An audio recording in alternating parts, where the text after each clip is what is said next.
Hello everyone, today I'm going to talk about my Black Friday shopping from Tackle Warehouse.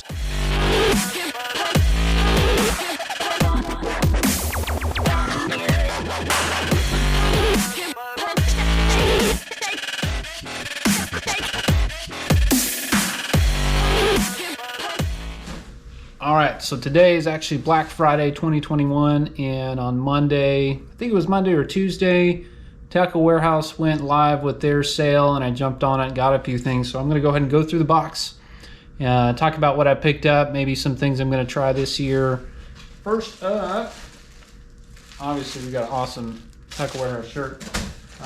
This one here is a Savage Gear 4D line through pulse tail trout. This is an 8-inch bait, soft bait. This is the line through model, so you're able to run it with a belly hook, which it comes with equipped with a belly hook. You can also run it through the top, which is my intention. The plan is to try to run this in the local lake here this winter. The creeping bottom, this is kind of comparative to what you might throw with a Huddleston, so just cold water fishing, trying to get a big bite this winter instead of just sitting there fishing Ned rig or something, trying to get whatever comes along. So hoping for a big bass on something like this winter. An 8-inch Magdraft. This is the whiteback shad color. I've got one of these. I've caught a couple of fish on it. It's kind of coming apart, so I figured it's a good time to get another one. They were running the 20% off Megabass, and Shimano was included. Well, it was excluded, but you were able to get the money off at checkout. So picked up a few Megabass things. 8-inch Magdraft, this is something for 2022. I would like to get better and more confident in throwing these bigger baits, so that's on the list. These are the same. These are Z-Man Streakz with a Z. And what I'm doing with these guys is I like to use them as a chatterbait trailer. And I'm a fan of using the fluke style bait. This is a straight tail bait versus a fluke has a fork. I don't know that that matters a whole lot, but it gives a really erratic action. If you look at the Tactical Bassing guys, they did an underwater chatterbait trailer video where they show a bunch of different options. And I felt that the fluke style bait performs pretty well. So I went and bought some of these. These elastics, they last forever, right? So if you throw them on your chatterbait, you don't really go through many trailers if you're catching fish on it, which is kind of nice. But this color is, I've not used this before. I'm more of a, I typically throw like an albino fluke, very bright, but this is called the Deal. And it is a brown and greenish back with a black pepper, and then the belly is a white with some purple in it. Seems like a cool color, so we'll give that a shot. Some more Z-Man stuff. These are Finesse Wormz with a Z. Peanut butter jelly color. These are 7-inch 8-pack. They're a couple bucks a pack when they're on sale like that. I use those with a Shaky head, and the reason why I like using the Z-Man baits is the buoyancy of them is substantial. If you've used them before, especially on a Shaky head, that sucker will sit straight up in the water. Whereas if you're using like a Senko or something on a Shaky head, it will lay down. And if you're fishing it through grass or rocks or something, any kind of bottom surface, I want that tail straight up and moving in the water. So I use Z-Man stuff for that. Keitech, these are threadfin shad color, 4.3-inch. Plan for these guys is to either use them just on an open jig head, on an underspin, or sticking them probably as the center bait of my A-rig. I like throwing a little bit bigger bait on the center. I'll probably use like a 3.8 on the bottom outboards. Center will be this 4.3. And then the top teasers on my A-rig, I'll use like a 2.8, something smaller, and those fish tend to hone in on those bigger baits with hooks on them. Roboworms, 4.5-inch Roboworms. These are Morning Dawn. It seems to always put something in the boat for me. Throw these on a drop shot. I nose hook them. You can Texas rig them. I'm not that big of a fan of Texas rigging drop shots for whatever reason. I don't do that ever. If I'm fishing grass and that's a problem, I'll typically run a little bit longer leader, and it stays pretty clean. So I typically run a nose hook. Stuff I used as a kid, actually, in trying to pick them up, see if they work here in Texas, but these are Gary Yamamoto double tail Hula grubs. So they kind of have that cowboy tail, double tail with a skirt. Run these with, I'm gonna throw these with an open head. These are 3/0 half ounce. I think I got some 3/8 as well, maybe not. But these are open football heads. So similar with an open hook. It's kind of like a Ned rig on steroids a little bit bigger profile, a little bit more going on. The color is 284 is their color, and it's root beer, red, and gold flake. And I feel like that matches at least the crawfish that I tend to find in this lake pretty decently. So I got 2 packs of those. We'll see how they last. Talked about these the other day. These are a couple more of those size 2 Touch-Lok snaps. Use these on hard baits, 8 rigs, rattle traps, pretty much anything but finesse fishing or like a spinner bait or something like that. Obviously you can't really use a clip. These are rated to 94 pounds. Good stuff there. But they don't have very many of them. They only had 1, so I bought the 1 pack they had. Picked up 2 jackhammers. I've fallen in love with the jackhammer this year. I have not been much of a chatterbait fisherman. I tried with the original one for a little while and always found that the bait tended to stall a lot, right? When you cast it out there, you kind of have to rip it to get it going. And once it's going, it's fine, but if it hits something, you kind of have to pop it again. And I just didn't feel like it was working as well as I thought it would. And then I bit the bullet. I bought a jackhammer. I bought this exact one. This is a Brett's Bluegill 3/8. What I like about it is it's got the gold blade on it. Not too many of them have a gold blade. I feel like my lake has a lot of bluegill as a forage, and that gold tends to work a little bit better in dingier water in replicating a bluegill. And then of course fire crawl. These things were, God, everybody had to have them last year or the year before. I figured I might as well give it a shot. It's fall here in Texas, so we'll try fire crawl. I caught a few lately on a red eye shad lipless, so we'll see how that goes. Already went through those. Owner Shaky heads, ultra head Shaky, 3/16 ounce, 4/0 hook, pretty basic there, nothing too exciting. Twist lock. I did get 2 packs of these just to go through and put them on my A rigs. These are Dirty Jigs, Matt Allen Tactical Bass and Swim Bait heads, Gizzard Shad, 3/16 and 1/4 ounce. I have a lot of 3/16 or 1/8 ounce. I wanted to step it up with a little bit heavier weight to run it a little bit deeper as the water's getting colder. So picked up a couple of those. I don't go through too many of those, so that should get me going for a while. 10-pound test Super FC Sniper.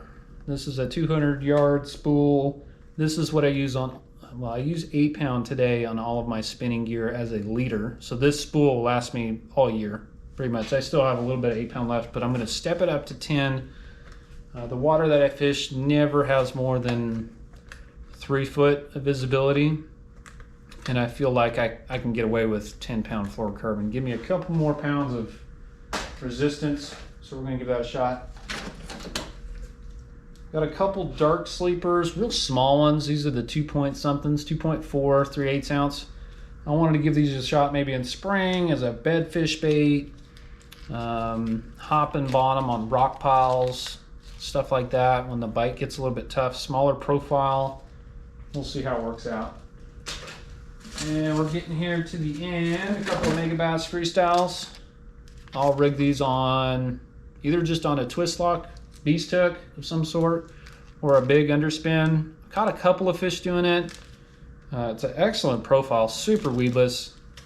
It's good to have those. Again, they were on sale, so why not? This is Sunline Tournament Shock Leader FC 100 25-pound test. The plan for the 25-pound is to go on my Dobbins 795 rod, and it is a it's going to be used as a leader for my bigger stuff. So I will use it for A-rigs.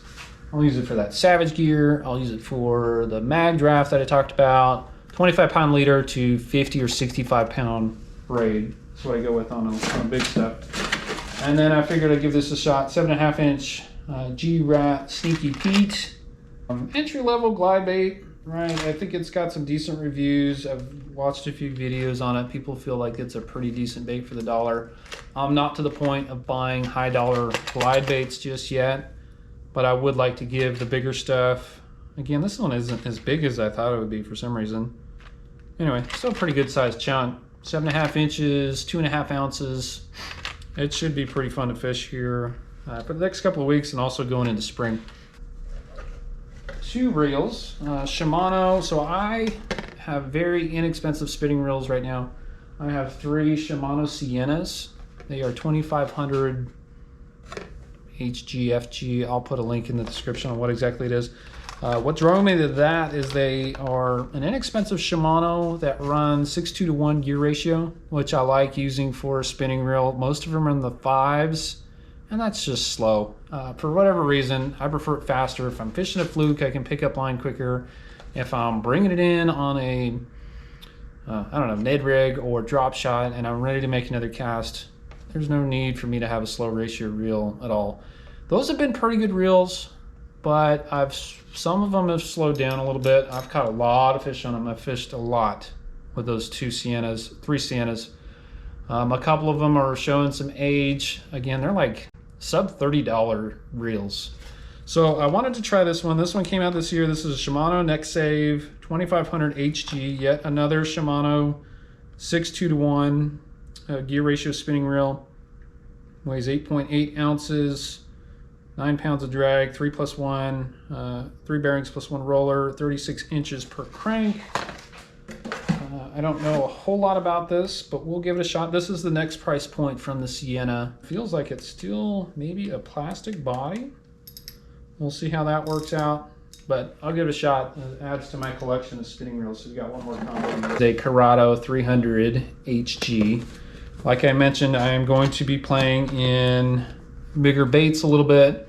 I have been using a Curado 200 HG 7.4:1 on my Dobbin 795, my bigger swim bait rod, and it's just too small. It's got like 11 pounds of drag. It's a little bit small in the palm. That spool is just turning at Mach 3, casting those bigger baits. This is a much larger spool. The 6.6:1, I probably should have went with the 4 point something or 5 point something, whatever the lower ratio is. I underestimated the size of the spool on this thing and the larger handle, right? So this being a 6.6:1 still pulls in 35 inches per crank.